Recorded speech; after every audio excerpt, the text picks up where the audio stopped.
Así que bueno, y para seguir hablando de esto, tenemos el placer de estar en contacto con Tomás Listrani, que es politólogo, especialista en relaciones internacionales y asuntos públicos. Ya hemos hablado con él en alguna oportunidad hace varios meses y nos gustaría saber su opinión sobre lo que está pasando. Así que hola Tomás, ¿cómo estás? Acá Damián Schwal, Martín de Nicola, Melanie, te saludamos. Hola, ¿qué tal? Buenas tardes, Damián, todo el equipo. Bueno, gracias Muchas gracias por la invitación. Tomás, y la primera pregunta es, ¿alguien le va a poner límites a Donald Trump? Bueno, esta es una pregunta que no solamente desde afuera nos preocupa, sino que desde adentro nos preocupa también. Claro. Porque lo que estamos viendo en los últimos meses es que ni el propio Partido Republicano puede controlar mucho a Trump.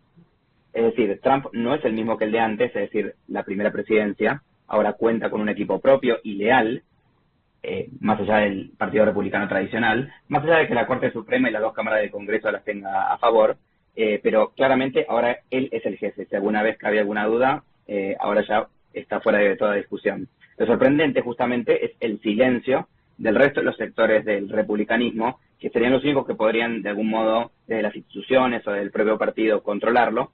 Pero si vamos a la historia, justamente los que más miedo deberían tener de Trump son los republicanos moderados, no los demócratas. O sea, los propios flancos van a ser los primeros en ser acusados de que no son lo suficientemente trumpistas. Y él va a hacer todo lo que tenga en su poder para implementar estas grandes líneas de acción que lo quieren poner en la historia. Él, sobre todo a partir del asesinato, el intento de asesinato, ¿no?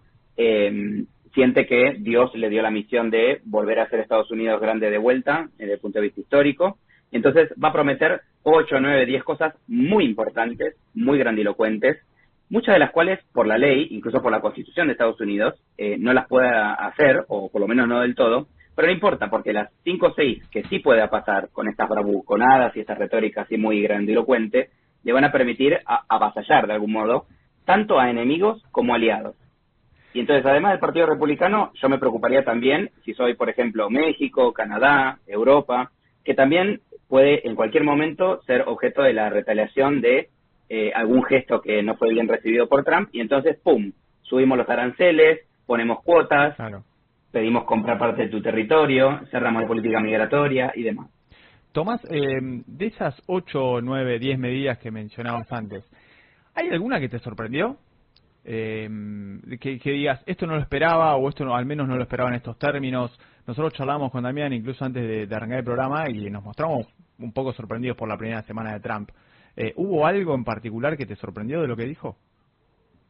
Bueno, justo antes de la asunción y en la primera semana desde que asumió, lo que sí más sorprendió a todos, y me incluyo, no es tanto el tema de la pelea con China o las prioridades en Ucrania y Gaza o el tema de la guerra comercial que iba a seguir, por ejemplo también la retórica así más conservadora contra el progresismo estadounidense. Todo eso estaba más o menos en la campaña y, dicho rápido, la gente también votó eso en Estados Unidos. Claro, sí, los que fueron a votar, digo, claro, ¿no? Sí, sí. Pero lo que sí me sorprendió fue esta retórica mucho más casi que del siglo XIX, con respecto al canal de Panamá, Groenlandia y hasta de comprar Canadá. Que uno dice, ¿no? A veces, esto parece un chiste, pero nos está mostrando Estados Unidos en el fondo con una actitud que no solamente es defensiva, aguerrida o de primacía, sino que ya directamente nos muestra desde el punto de vista de relaciones internacionales a Estados Unidos como un actor revisionista en el sistema internacional. Es decir, antes nos preguntábamos, por ejemplo, si hubiéramos tenido esta conversación hace un par de años, o incluso durante el gobierno de Biden, bueno, ¿qué hará China o qué hará Rusia o qué hará Irán para desestabilizar al sistema, no? Ahora estamos hablando de que Estados Unidos, cuidado, claro, mañana puede desestabilizar el sistema. Claro. Que el que construyó el orden en el que el mundo vivió los últimos 80 años, dice, bueno, a mí esto ya no me sirve. Con esta regla yo no quiero jugar. Ahora quiero un nuevo mundo. ¿Cómo se sostiene ese mundo? Tomás, vos hablabas antes, obviamente, del poder que construyó Donald Trump en Estados Unidos dentro del Partido de Republicano, que lo tiene, si quieres, casi sometido, que tiene acallado claramente a la crítica interna que podría haber, de haber ganado la elección de la manera que la ganó, no solo en el colegio electoral, sino también en el voto popular.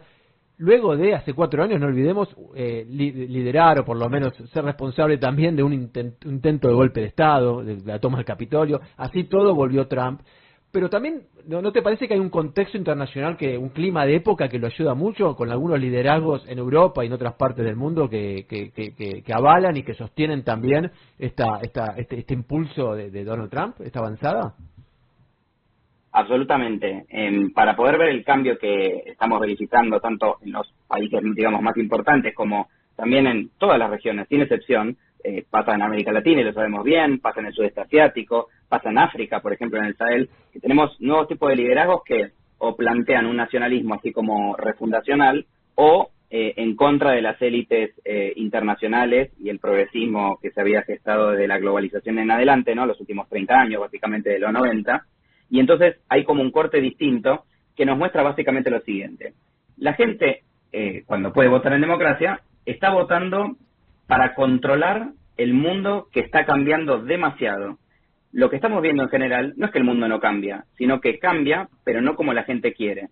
Entonces, tanto por izquierda como por derecha, poniéndolo en los bandos que Trump identifica claramente, la gente está cansada de ver tanto cambio, pero que la gente no quiere.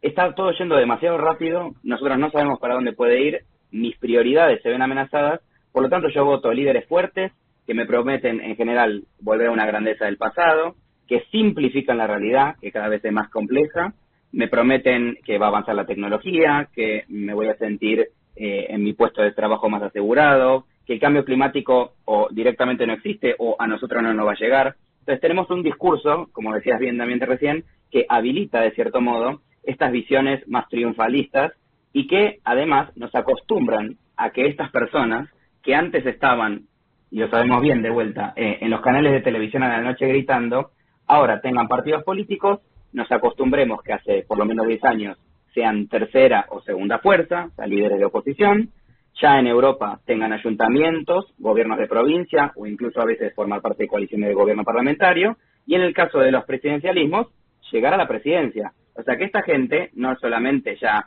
esta banda de alocados que se ponen como los opositores a la globalización. Ahora tienen experiencia en el gobierno y experiencia como hombres y mujeres de Estado, ¿no? Tomás, en este cambio, digamos, que nos mencionabas antes, que está proponiendo Estados Unidos, o al menos parece estar proponiendo, ¿cómo ves que va a ser el vínculo en la gran sociedad occidental de siempre, digamos, de la post-Segunda Guerra, entre lo que hoy conocemos como la Unión Europea y Estados Unidos, y en otros términos, si querés, al interior de la OTAN? ¿Cómo ves que va a reaccionar Europa ante esta nueva versión de Trump? Parece estar más a la defensiva y más preparada de lo que parecía antes, pero bueno, hay un tema de capacidades también que hay que ver cómo lo manejan. ¿Cómo ves ese vínculo? ¿Qué consecuencias pensás que puede tener este Trump tan agresivo para ese bloque occidental? Completamente, también es una de las cosas que tenemos que seguir. Ahí yo diría que el principal tema es Ucrania, por lo urgente y por lo que le importa a Trump. Puede ser que algo de la guerra comercial aparezca, puede ser que algo que tenga que ver con patentes o la regulación de inteligencia artificial, los autos eléctricos, pueda llegar a ser importante en la plana de los periódicos, pero si no, el tema más importante para Trump es Ucrania. O sea, estamos próximos a cumplir ya 3 años de ese conflicto armado, fue la primera vez que teníamos una guerra a gran escala en Europa, 8 décadas después de la Segunda Guerra Mundial, y para Trump, no necesariamente como su principal foco de la gestión, pero sí es importante para Trump dentro del esquema que él tiene, porque junto con temas como Gaza, que él dice que son herencia de la administración Biden, lo ve como distracciones para el esquema que él tiene para su verdadera prioridad, que es China, ¿no? Estos dos conflictos él no los tenía presentes y ahora va a buscar tratar de desactivarlos. Más allá del tema de Ucrania puntualmente, Trump va a avanzar con Europa como con cualquier otra región del mundo. Para Trump, la Unión Europea no existe. Para Trump, la Unión Europea no tiene un interlocutor válido, y esto lo vimos demostrado con, digamos, el menosprecio hacia la Unión Europea y sí la revalidación de la OTAN, que es algo bien distinto. Para avanzar con Europa, va a ir con cada líder por separado, no demasiado bien con Keir Starmer en Reino Unido, va a tratar de bravuconear un poco a Macron en Francia, va a estar muy expectante a ver qué ocurre en Alemania en las próximas elecciones, claro, quién es el que finalmente forma el gobierno. Puede haber cierta cercanía con Italia o tratar de hacer algunos tipos de tratos con Turquía por el tema de Medio Oriente, pero va a ir como hace Trump, caso por caso, como si fuera un hombre de negocios tratando de hacer pactos.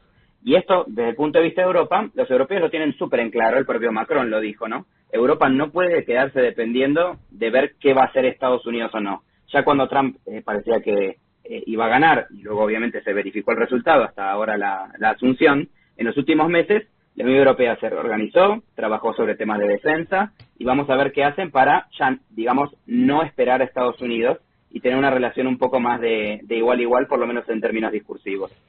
Tomás, te hago la última pregunta pidiéndote brevedad en la respuesta. La pregunta va a ser un poco complicada porque, bueno, trata de, justamente como dijiste vos, la principal obsesión de Donald Trump, por lo menos eso lo demostró en la campaña, en el armado del gabinete, que es China, ¿no? Armó un gabinete de halcones anti-China, pero en esta primera semana, a diferencia de otros temas, se mostró bastante moderado con China. Le dio un gesto con la situación de TikTok, ¿no? Con la empresa. No impuso aranceles como había amenazado, como abrió la puerta a cierto diálogo. ¿Cómo pensás que eso puede evolucionar en el corto plazo, esa relación entre Trump y China? Bien, remarcaría ahí lo que dijiste, Damián, recién del corto plazo, porque Trump ve su presidencia en 100 días, año y medio, hasta el aniversario muy importante del 4 de julio de 2026, y luego ya, ahí sí, su legado. Con China la competencia va a continuar, él ya tiene un plan sobre la mesa, más allá que no sea tan grandilocuente y va más por lo bajo, para llevar a cero las importaciones chinas en todos los bienes esenciales, desde acero a farmacéutica, y reemplazar todos los productos prioritarios por los que traiga de los vecinos, o sea, Canadá y México. Yo diría que en el corto plazo tendríamos que ver cómo justamente evolucionan temas, sobre todo Ucrania. Cuanto más difícil sea que Putin se siente a negociar y por lo tanto tenga que ponerse más duro con Putin, va a ser como un efecto compensatorio y por ahora no ir a presionar con China. No quiere demasiados frentes abiertos, recordemos. Claro. Si la cosa en Ucrania se pone un poquito más rápida y ya para fin de año podemos tener algún tipo de acuerdo, ahí sí Trump va a pasar en el escenario, porque siempre por lo bajo va a estar con estas cosas, con la rivalidad con China. Tomás, muchísimas gracias, muy claro todo. Te agradecemos, habernos ayudado a entender un poco lo que pasa en el mundo, la aparición tan fulminante de Donald Trump en el escenario internacional. Así que te mandamos un abrazo grande y seguramente te volveremos a llamar más adelante. Muchas gracias. Muchas gracias a ustedes. Bueno, era Tomás Listrani, politólogo, especialista en relaciones internacionales y asuntos públicos. Habló aquí a las 18:34 en El Mundo en Marcha.